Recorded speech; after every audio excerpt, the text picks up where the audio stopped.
Shalom Bapak Ibu sekalian, ketemu lagi di program Rema Tuhan. Pada pagi hari ini saya mendapatkan satu rema di Keluaran pasal 14 ayat 14. Firman Tuhan berkata, Tuhan berperang ganti kamu dan kamu hanya diam saja, ya. Jadi ayat ini jelas sekali, Tuhan yang berperang ganti kamu dan kamu hanya diam saja. Bapak Ibu sekalian, ayat ini sangat sederhana sekali, simple. Tetapi buat saya ini punya makna yang luar biasa gitu. Kita hanya disuruh diam. Di banyak Alkitab, banyak ayat yang lain dikatakan bahwa kita harus bekerja, kita harus rajin, kita harus istilahnya orang Jawa obah ora mamah ya toh. Tetapi khusus di ayat ini firman Tuhan berkata, Tuhan berperang ganti kamu dan kamu hanya diam saja. Bapak Ibu sekalian, ketika saya merenungkan kata diam ini, seberapa pentingnya sih sebetulnya kita ini diam di depan Tuhan gitu ya. Nah, ketika saya merenungkan ini, perjalanan hidup saya hari-hari ini, saya menemukan satu hal. Ada satu pesan profetik, sebuah kata yang tiba-tiba muncul ketika saya merenungkan firman Tuhan ini adalah, hanya orang yang bisa diam adalah orang yang bisa bergerak bagi Tuhan. Saya ulangi, hanya orang-orang yang bisa diam adalah orang-orang yang bisa bergerak dengan Tuhan. Apa maksudnya? Seberapa pentingnya kata diam ini sebetulnya? Ternyata Bapak Ibu sekalian, banyak di antara kita ini yang tidak bisa diam rupanya. Diam itu bagi Tuhan adalah hal dasar yang harus kita pelajari. Diam bagi Tuhan adalah hal dasar di mana kita harus bisa lakukan sebelum kita bisa dipakai Tuhan bergerak dalam rencana Tuhan yang besar. Kita ini cenderung jadi orang yang aktif. Kita dididik dari kecil sampai dewasa sampai tua menjadi orang yang aktif, orang yang punya inisiatif, ya toh? Kita ditanamkan prinsip-prinsip seperti itu. Tetapi khusus kali ini Tuhan mengajarkan untuk diam. Kenapa? Kerap kali dalam hidup saya ketika saya punya persoalan, Bapak Ibu sekalian, saya menemukan bahwa ketika saya tidak bisa diam, maka persoalan yang saya hadapi dan saya mencoba menguraikannya dan saya berpikir saya bisa, ternyata masalahnya semakin ruwet, ya. Semakin saya mencoba untuk menyelesaikan persoalan saya, maka seringkali persoalan semakin ruwet. Tetapi sangat berbeda ketika saya belajar, diajar Tuhan untuk kamu diam saja. Ketika saya diamkan dan saya bergumul dengan Tuhan dalam hadirat Tuhan, tiba-tiba saja masalahnya selesai. Itu tidak masuk akal gitu.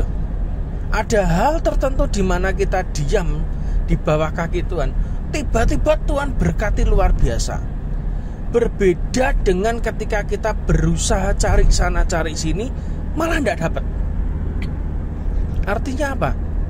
Hal pertama yang Tuhan ajarkan dalam hidup saya adalah belajarlah untuk diam di depan Tuhan. Yang kedua, jangan pernah mencoba menolong Tuhan dengan caramu sendiri. Abraham itu hal pertama yang diajar oleh Tuhan sebetulnya diam, bukan bergerak. Sekalinya dia bergerak, gagal. Sekalinya Abraham bergerak, hancur. Sekalinya Abraham punya inisiatif dan dilakukan, berantakan semua. Contohnya apa? Ketika dia dan Sarah sepakat untuk mengambil Hagar sebagai istri, ya toh? Sekalinya dia aktif mencoba menolong Tuhan, menggenapi rencana Tuhan dalam hidupnya, semuanya berantakan.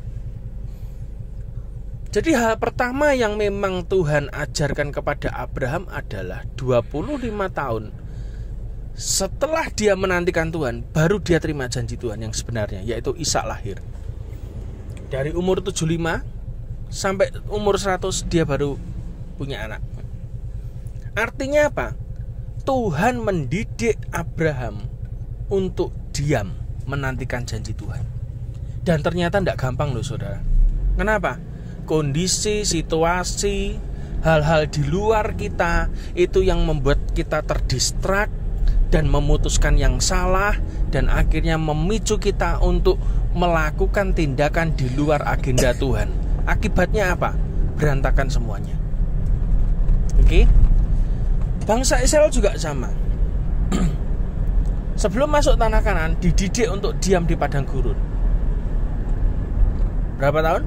40 tahun, bayangkan. 40 tahun bangsa Israel diajak Tuhan muter-muter di padang gurun. Dengan harapan apa? Supaya Mesir yang ada di dalam bangsa Israel ini dibawa keluar. Kita semua percaya bahwa ketika mereka ada di Mesir, mereka adalah orang yang berkekurangan. Ya, mereka orang yang berkekurangan, jadi mereka terlatih untuk jadi budak. Kerja pagi, siang, malam hanya untuk sesuap nasi. Itu kondisi mereka pada waktu di Mesir. Tetapi ketika Tuhan keluarkan mereka dari Mesir, kondisi mereka naik level menjadi cukup. Ya, makanya mana itu diambil ya sehari cukup untuk sehari. Tuhan itu belajar supaya mereka itu mental budak itu biasanya kan kemaruk ya. Ngerti ada makanan buahnya itu langsung diringkesi begitu.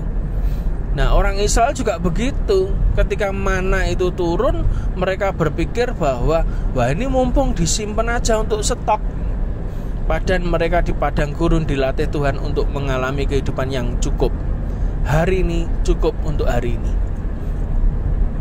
Besok ada berkat Tuhan lagi. Itu sebutnya diajari untuk apa? Mereka percaya kepada Tuhan. Mereka ngambil mana luar biasa, banyaknya, ternyata besoknya jadi ulet semua, jadi kutuk. Berkat itu kalau berlebihan jadi kutuk. Makanya Tuhan tuh selalu berdoa, berilah pada kami pada hari ini makanan kami yang secukupnya. Secukupnya aja untuk satu hari. Gak usah berlebih teman-teman. Ya, itu proses Tuhan. Dan ketika mereka ada di tanah perjanjian, mereka mengalami kelimpahan. Tetapi ketika mereka ada di padang gurun, mereka dilatih untuk apa? Diam. Bapak Ibu sekalian, kita belajar satu hal, bahwa diam itu ternyata tidak gampang kan? Betul tidak? Ini padahal hal dasar yang Tuhan berikan kepada saya untuk diajarkan kepada saudara, supaya kita ini melewati hal yang paling dasar, diam. Ketika Anda diserang orang lain, Anda diam, ya susah. Saya sendiri juga kadang susah. Kita diajar untuk tidak membalas, itu juga diam. Ternyata diam itu tidak sesimpel yang kita pikirkan. Oh, bisa diam. Enggak. Kita ini terbiasa hidup dalam dunia yang sangat aktif, sehingga kita sendiri lupa bagaimana caranya untuk diam. Padahal dalam hidup ini, Bapak Ibu sekalian, hal terpenting untuk engkau bisa ikut Tuhan adalah engkau harus bisa diam di dalam Tuhan. Jadi ayat tadi Keluaran 14 ayat 14 mengatakan jelas, Tuhan nanti berperang ganti kamu. Kamu hanya diam saja. Titik. Ngapain? Diam saja. Ya enggak ngapa-ngapain, mau disuruh diam. Makanya kita belajar hari ini Bapak Ibu sekalian untuk apa? Untuk kita ini betul-betul mengerti bahwa ini adalah rahasia besar dalam hidup kita. Jangan memulai step yang besar-besar bersama dengan Tuhan, kegerakan Tuhan yang besar-besar, kalau engkau diam dalam hadirat Tuhan saja tidak betah. Hanya orang yang diam dan tinggal dalam hadirat Tuhan, berendam di hadirat Tuhan, maka dia bisa dipakai Tuhan luar biasa. Banyak orang hari ini mengasah kemampuan khotbah. Banyak hari ini orang mengasah kemampuan persuasif dengan orang. Banyak hari-hari ini orang yang belajar untuk punya koneksi lebih banyak supaya diundang khotbah di mana-mana. Tetapi Bapak Ibu sekalian, bukan itu yang menentukan engkau dipakai Tuhan atau tidak. Kenapa? Yang menentukan engkau dipakai Tuhan atau tidak adalah ketajaman apa yang engkau sampaikan, pesan apa yang engkau sampaikan, dengan cara apa? Engkau diam di dalam hadirat Tuhan. Hanya orang yang bisa diam, yang bisa dipakai Tuhan bergerak lebih jauh bersama dengan Tuhan. Jadi diam ini kelihatannya simple, kelihatannya pekerjaan gampang. Coba saudara bisa enggak? Paling gampang tesnya orang diem bisa atau tidak. Saudara masuk kamar, diem di kamar 1 hari aja. Anda betah enggak? Ketika ada noise atau suara yang di luar kamar, begitu rame, begitu teman-teman datang, begitu saudara datang, Anda mau tidak mau terpancing pasti untuk keluar. Dan itu membuktikan sekali lagi bahwa diam itu bukan pekerjaan yang gampang, gitu. Kelihatannya kan orang mengasumsikan diam itu sebagai orang yang malas. Kamu itu semua kerja kok kamu diem aja. Loh, diam itu perlu belajar Bapak Ibu. Tidak semua orang bisa diam loh. Betul enggak? Iya, Anda dengar noise, Anda bergerak pasti. Belajarlah seperti entong. Entong itu apa ya? Kepompong ya, kepompong kupu-kupu. Kepompong itu kalau dia sudah memutuskan untuk diam, ya dia diam. Kondisi di luar, angin ribut, goyang-goyang, ndak karu-karuan, pohon ambruk, wong namanya dia tetap nempel di daun, ya dia tetap nempel di daun, dia ndak keluar. Itu loh kepompong. Kenapa? Kalau dia dengar noise dan dia memutuskan untuk berhenti dari diamnya, oh dia keluar jadi ulet tetepan, ndak karu-karuan. Tetapi kepompong ini memutuskan tetap diam di dalam kepompongnya itu, ya toh? Sampai apa? Sampai waktunya tiba, dia harus keluar dari situ dan dia menjadi kupu-kupu yang indah. Pesan ini buat saudara, ketika engkau mau diam, belajar diam dalam hadirat Tuhan, maka ketika tiba waktunya Tuhan promosikan saudara, engkau akan terbang lebih tinggi.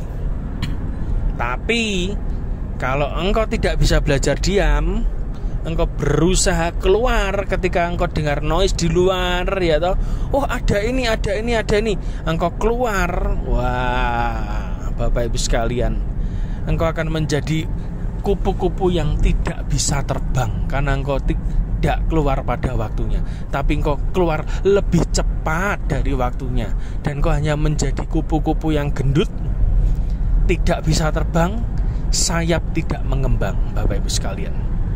Jadi belajar hari-hari ini, ayo sama-sama anak-anak Tuhan, orang-orangnya Tuhan, belajar untuk diam sebelum engkau dipakai Tuhan lebih jauh. Belajarlah hal simple. Tidak mudah menjadi diam, tetapi mau tidak mau, hanya orang-orang yang tanda kutip disembunyikan Tuhan, yang mereka diam di gua-gua, yang mereka betah berlama-lama dalam hadirat Tuhan lah adalah orang-orang yang akan dipakai Tuhan dengan dahsyat.